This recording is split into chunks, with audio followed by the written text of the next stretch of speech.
নমস্কার বন্ধুরা, ঘরোয়া রান্না বাই চৈতালিতে সবাইকে স্বাগত জানাই। সবাই কেমন আছেন? আশা করছি ভালো আছেন, আমিও ভালো আছি। আজকে বানিয়ে নেব ইলিশ মাছ বেগুন দিয়ে আর কুমড়ো দিয়ে পাতলা ঝোল।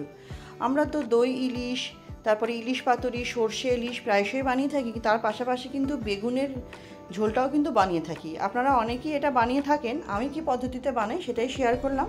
প্রথমে 3 পিস ইলিশ মাছ নিয়েছি, নুন হলুদ মাখিয়ে নিয়েছিলাম। 2 পিস পেটি, 1 পিস লেজা নিয়েছি। সেটাকে খুব ভালো মতো তেলে ভাজা ভাজা করে নেব। নতুন বন্ধু যারা আমার এই ছোট্ট চ্যানেলের নতুন ভিডিওটি প্রথম দেখছেন, আমার রেসিপিগুলো যদি সামান্য হলেও ভালো লেগে থাকে চ্যানেলটি সাবস্ক্রাইব করে পাশে থাকার অনুরোধ রইল। পাশে থাকা বেল আইকনটি প্রেস করে অল নোটিফিকেশানটা অন করে নেবেন, যাতে চ্যানেলে যখনই নতুন রেসিপি আপডেট করা হবে সবার আগে আপনাদের কাছে নোটিফিকেশান পৌঁছে যাবে।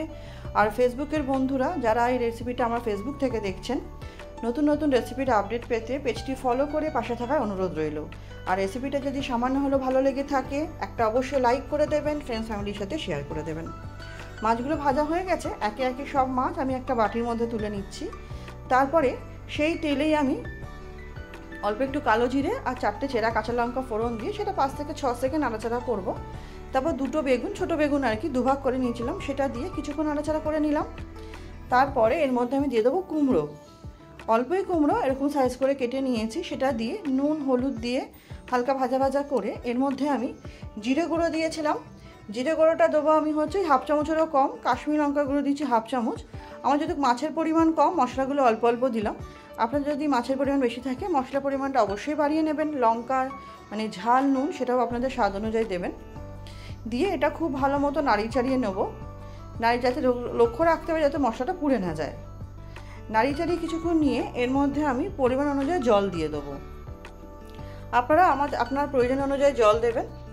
জল দেওয়ার পর এটাকে আমি কিছুক্ষণ ঢেকে রাখবো যাতে সেদ্ধ হয়। এই মিনিট 2 মতো ঢেকে রেখেছিলাম।